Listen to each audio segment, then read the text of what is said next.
When the pandemic started, we scrambled to support our teams. We made sure their internet was solid. We shipped them fancy ergonomic furniture. We protected them as best we could from furloughs and layoffs, and we got to know their cats over Zoom really, really well. But after the initial scramble, we realized we were in this for the longer haul. Somehow we needed to find a way to keep our employees' morale afloat, and we needed to do it with a whole new set of tools. So we reached for everything that we could find at the intersection of what was fun and what was safe. Socially distant backyard hangouts, handwritten letters, virtual book clubs, gift cards, Zoom happy hours, virtual wine tastings, organized outdoor bike rides and hikes. I don't know about for you all, but after about a year of this, to me, it started to get a little stale. And as an overachieving manager, I felt the pressure to continue upping the ante. You know those celebrity cameos you can buy? One night, after a couple glasses of wine, I found myself seriously considering shelling out 75 of my own dollars to get Tom Bergeron, the former host of America's Funniest Home Videos, to record some dad jokes to tell my team.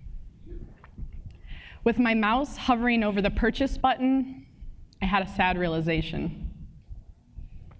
No amount of managerial razzle-dazzle was going to meaningfully distract anyone from the difficult reality we were all slogging through. So I was in the right frame of mind to receive the Simone Weil quote when I saw it in a film.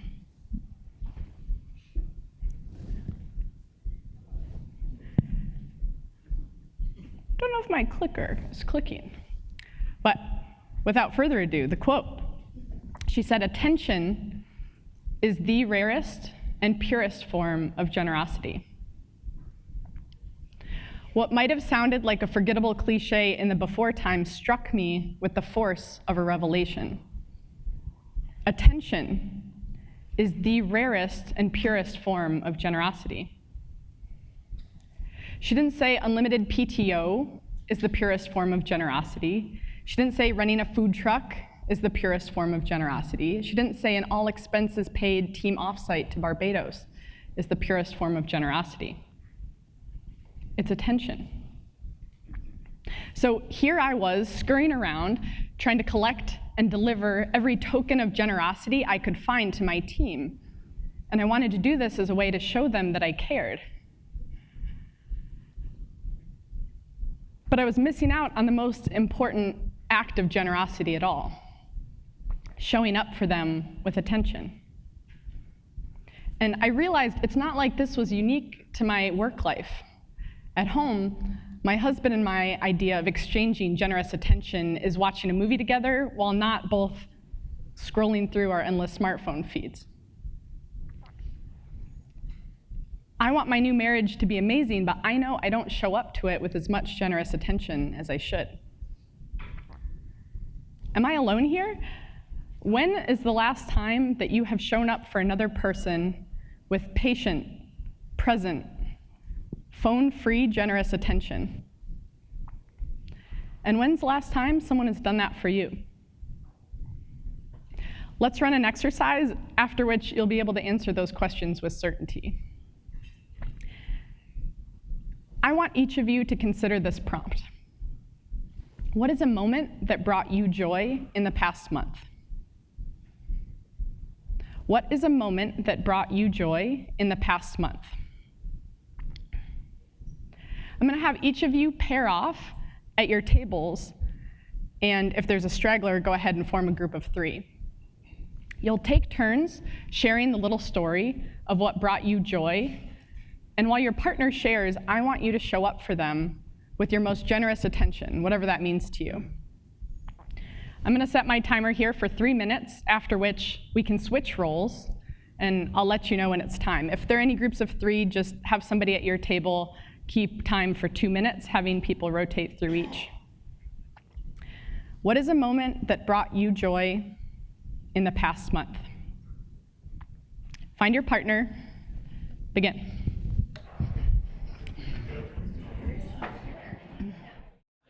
Lots of good attention happening. I'd like yours back. If you can hear me, get your table mates to please save the attention. It's great.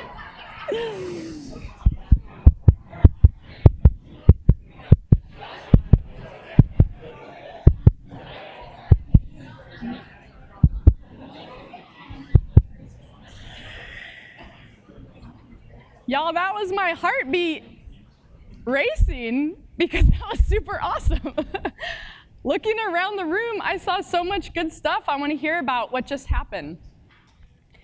So I'd like a volunteer to think about when they were sharing, when they were offering up their story about what brought them joy in the last month. How could you tell that you had your partner's attention? Can I get someone to share? I heard eye contact. Microphone? That's a Mento. It's not a microphone. You can talk into it. How could you tell you had your partner's attention? They actually faced me, eye contact, and just chest open and up, and they enjoyed it. So Lots of good body language there. Nonverbal body language. How did that feel? Loving. It felt loving. Yeah. That's beautiful. Thank you. All right, somebody else. How could you tell that you had your partner's attention? I got more microphones up here. How could you tell? I could tell by just being interactive, asking questions about what I was talking about. So getting that feedback, and then also just hearing some comments that relate to that. Inquisitiveness. Yeah. Do you think that affected what you were planning on sharing at the beginning? I don't think so. Nice, thank you. Okay, one more. How could you tell that you had your partner's attention? How did it feel? Mary. Project, I know you can. Yeah. So I feel like we talked about the body language and stuff, but I think also the mirroring, right, of my emotion that I was sharing as well, right? So was really powerful to see that they weren't just like, yes, this is a great story, and I have eye contact, but I want it to be done. But there was like actual mirroring of, oh, that was funny, and like laughter and things like that as well. Some patient presence, some mirroring. That's awesome. Okay, now let's think about when you were listening. I want to hear about what it felt like to be presenting generous attention. And I'm curious how it might have shown up for you differently from just any day-to-day interaction in your status quo. Can I get a volunteer? Yeah. I would love you to raise your voice. So I do something. I definitely start viewing images in my head when people are talking to me and I'm giving them my attention. So I was seeing your son diving, and I'm seeing you standing there going, and really envisioning what his son looks like and how that happened for him, and all of the things you went through for him to get where he is. Diving in. He just got an NCAA scholarship. Congrats to your son. That's wonderful. Yes. So allowing herself to be so immersed, she had like a full movie going on in her head. Okay, somebody else. What did it feel like to show up with generous attention?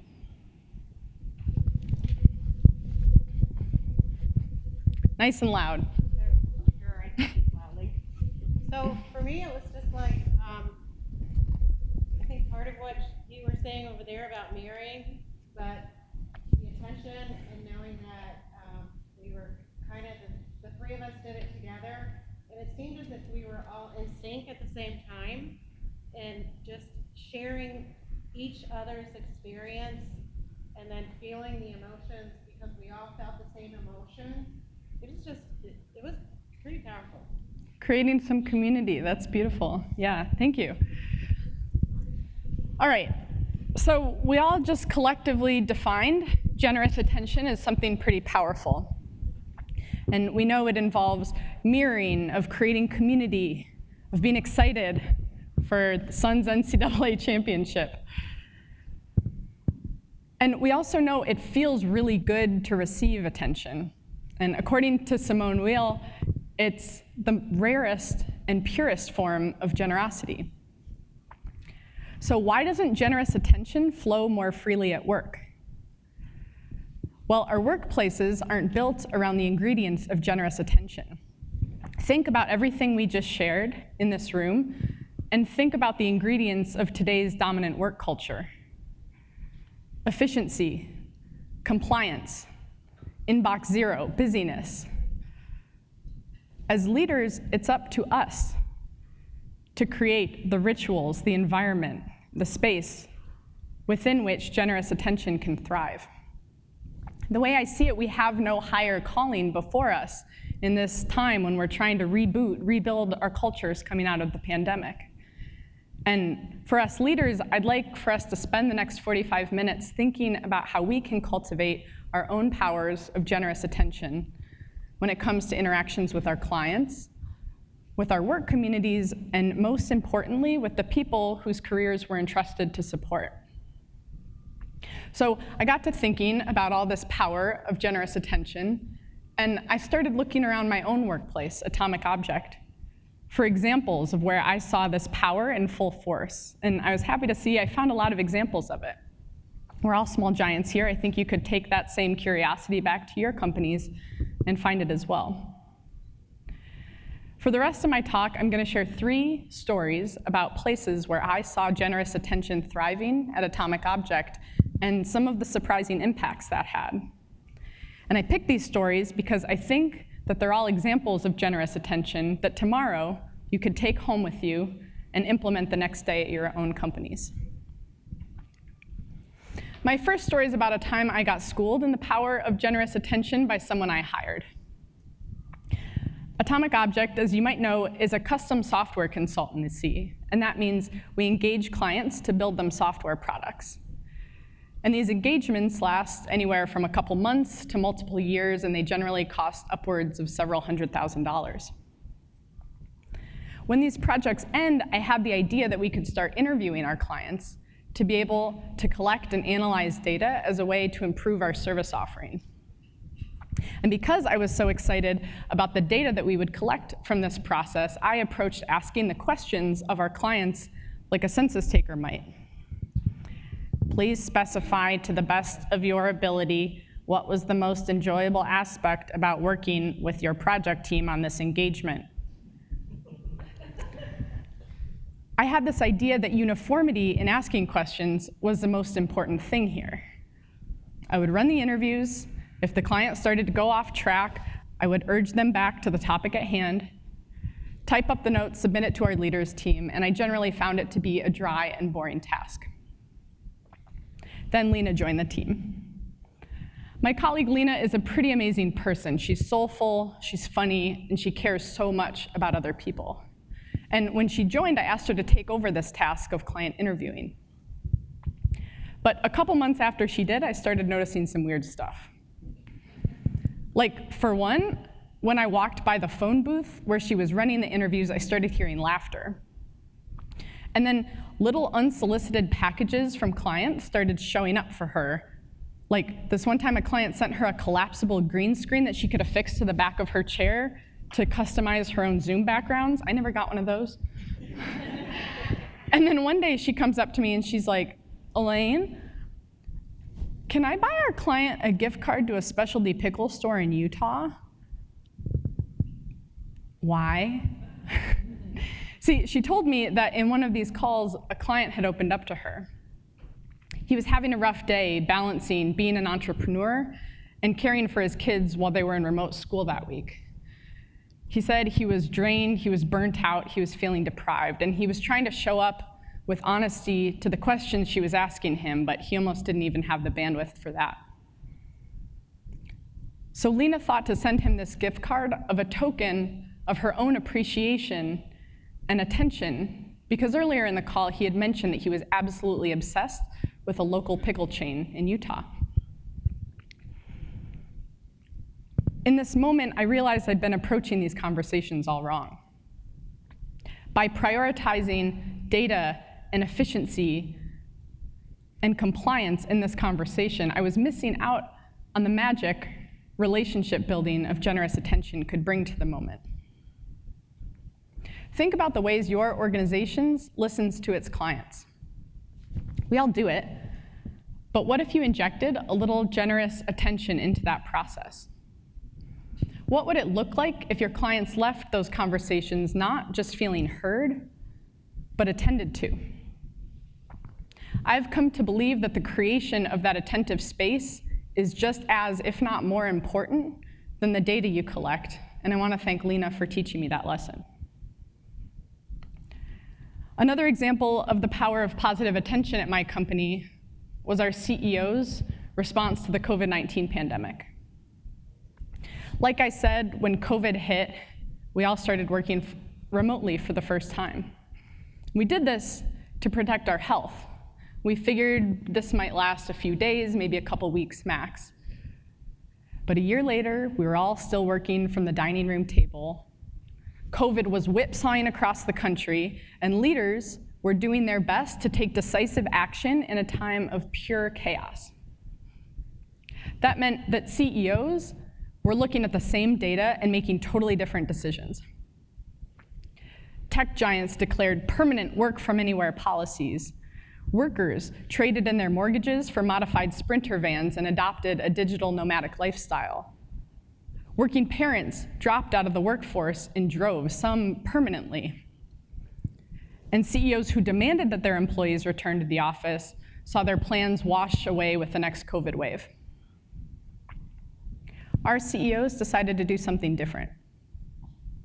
Instead, they offered up their attention. Mike and Sean, our CEOs, broke the entire company down into groups of 6 people, and one by one, invited them into the office. When they did this, they asked them a few questions. They said, "How are you doing? What is and isn't working about the way that we're returning to the office?" They also shared some ideas they had about the future of work, and they asked for feedback. They didn't debate or even probe, they just listened. And they asked that anyone who had something to share wrote a little note about what they had to say and stuck it to a conference room wall on a sticky. By the end, they had enough sticky notes to compile a 25-page report to send to the entire company. Here are a couple little anecdotes and direct quotes from that report. "Getting back to in-person connections is something I didn't even know I missed. When I'm working from the office, I worry much less if I'm doing enough. I've been a gamer all my life, and I feel like it prepared me pretty well for working remotely for the rest of my life. Remote work means much easier care for my pet. I love my bike commute.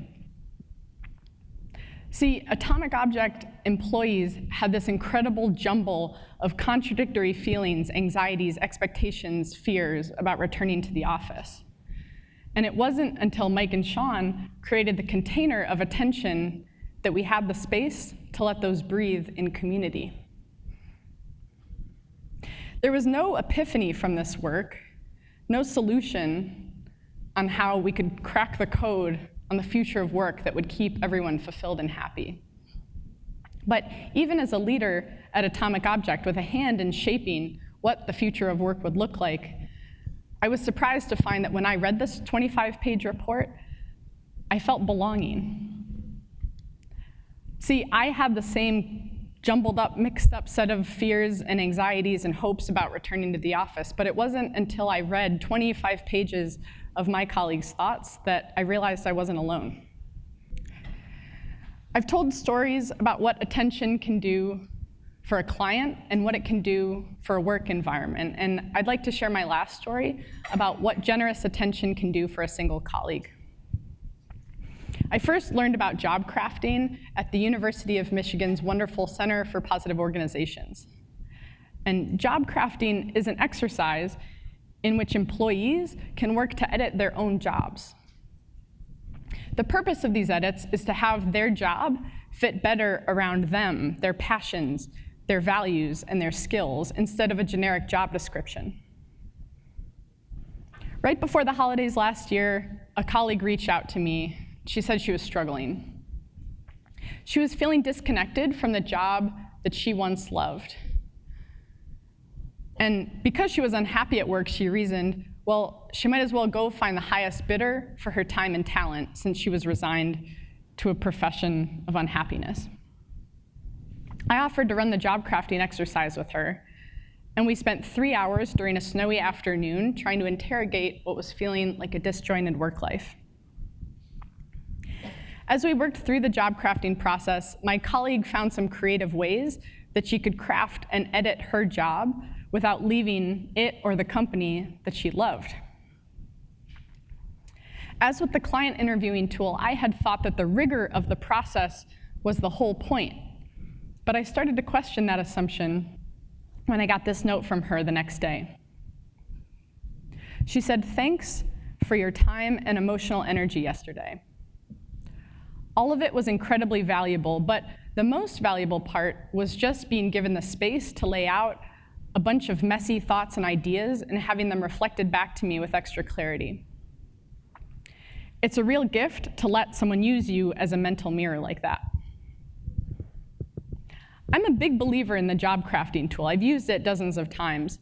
But after I got that note, I started wondering if she and I wouldn't have come to the same conclusion had we ditched the booklet and I just showed up for her with generous attention for those 3 hours.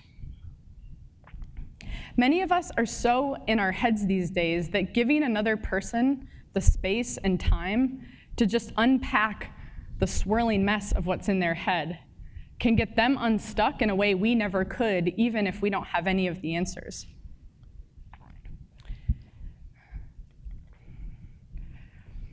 Each of these stories began with setting the stage for attention.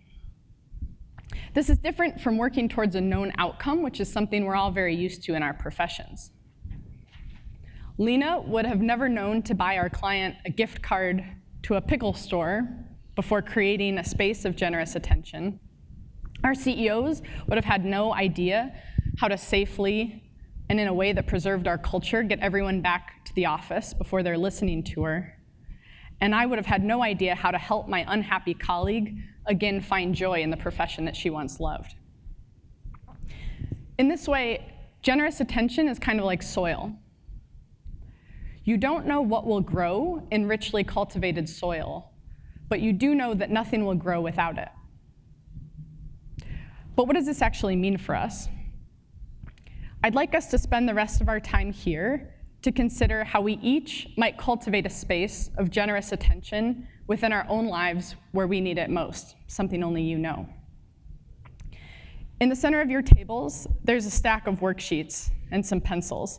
And I'd like everyone to grab a sheet and to go through an activity that can help us ground the practice of attention where you need it most. You'll see on the sheet that there's 4 spaces. The first is for a name. This can be the name of anyone you interact with regularly, and that can be someone inside or outside of work. Second, I want you to think of an impact your generous attention will have on this person. It's probably a feeling that you want that person to leave with. Third, I'd like you to consider the delivery method of your generous attention. Maybe it's something you already have scheduled, like a standing one-on-one, or maybe it's something that you arranged specifically for this impact. And finally, I'd like you to think about what you can do to support your ability to achieve your desired impact as you show up with generous attention. If you get stuck on any of these answers, there's some samples to pull from, and I'm going to give us all 5 minutes to work through these ideas. If you've got extra time, feel free to grab another sheet or think more deeply about what you know about the person and the impact you want to have on them. That's why you have pencils instead of pens. All right, I'm going to set the timer for 5 minutes. I'm going to play some moody music to get us thinking. And at the end, we'll have 10 minutes within our tables to share our plans so that you can find inspiration in other people.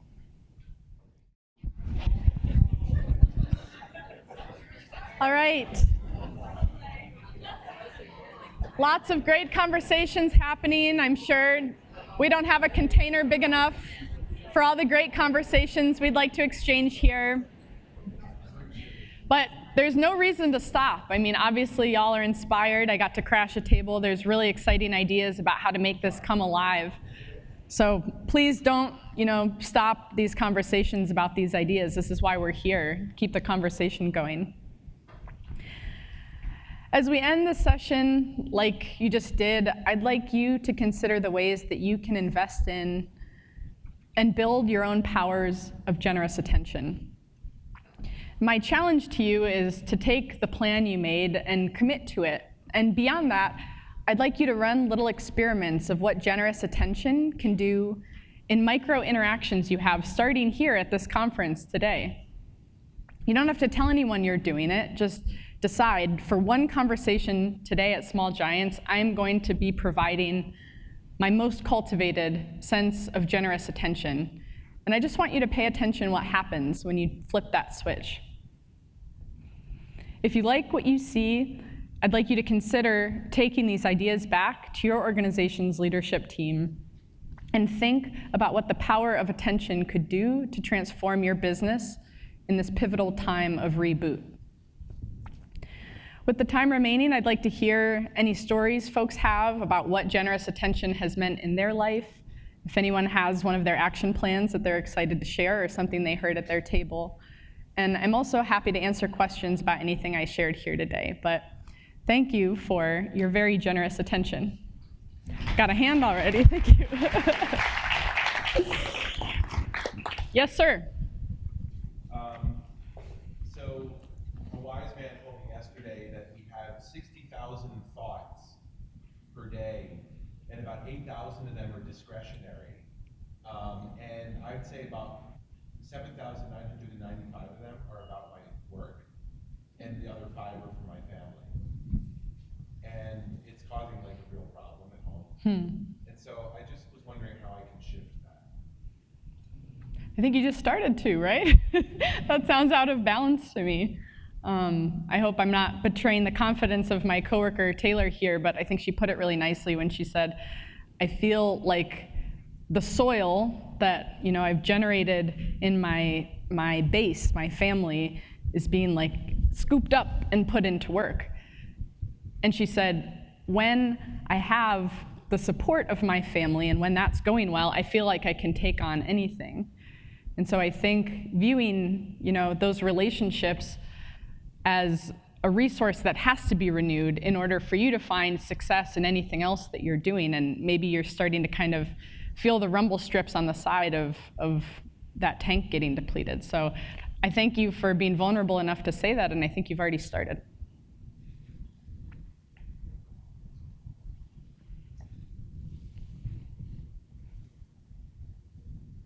Anything percolating with anybody else?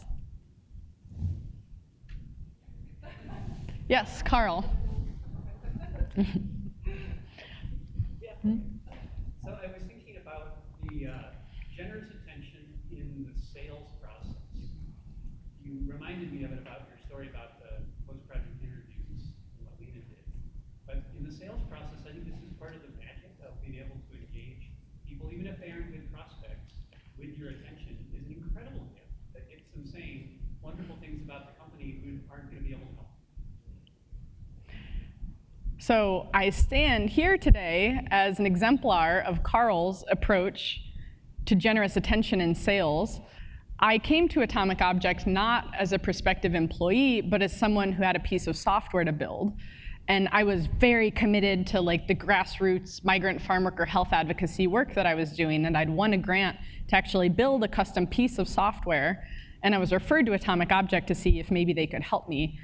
And actually, I'd tried a different company first, and I kind of felt like their eyes glazed over, and the person kept checking their watch and was kind of trying to figure out if I was qualified for the sale or not. But when I showed up to Atomic Object with my idea, Carl, the founder of the company, sat down with me at a whiteboard, and for 2 hours, we just like planned and ideated, and he made me feel so smart, and I got to share with him all I knew about social determinants of health and health inequities, that at the end of that conversation, which I now realized I was sorely undercapitalized for, when Carl said, well, we're looking for a marketer. I actually took interest in something I had no ambition to pursue before that. And There's a long story. Hillary Clinton's involved in the rest of that interview process. But yeah, no, I think you embodied that very well. So thanks for reminding us. Mary. One of the things that I think so I really love the story of Lena and how she just like was listening and all of that, and it really deepened connection between like folks and the company. I think sometimes we hear those stories and we're like, yeah, but did she get the data also, right? Because sometimes we're like, but so I'm just curious, like, how did that go? Were you still able to get things? Were you able to unearth insights that you didn't even think of before with that generous? Yeah, thank you. So how do you balance like doing the initial work that the conversation is meant to have in the case of the client interviews, making sure we're gathering the data to improve our services, in addition to creating the space where somebody feels attended to? And it's almost like y'all are just like throwing me some softballs to crack here, because in that specific case with the client who needed the pickle, he didn't end up completing that conversation with her. He was so flustered that he just had to leave. And client Lena wrote him a really incredible note that she wrote on our custom stationery handwritten letter, just saying like, hey, we're human. I hope you're okay. I hope your week gets better. I hope your kids are able to return to school so that you can find a little more balance. And he was so blown away by that he came back to us and he said like, hey, I'm sorry. I know you were looking for my feedback on that questionnaire. Let me give that to you, and also let's do a case study together. And through it, we actually were able to publish our first video case study, which is something that we usually don't ask clients to spend all that time investment of being able to do that. But if you go on our website now, you'll find a video interview just glowing from this client who was given the space when he needed it with the generous attention so that he could find his own generosity when he could come back to it. So good question, Mary. All right. Any last thoughts here? Well, I thank you so much. This has been really fun, and thank you to the Small Giants crew.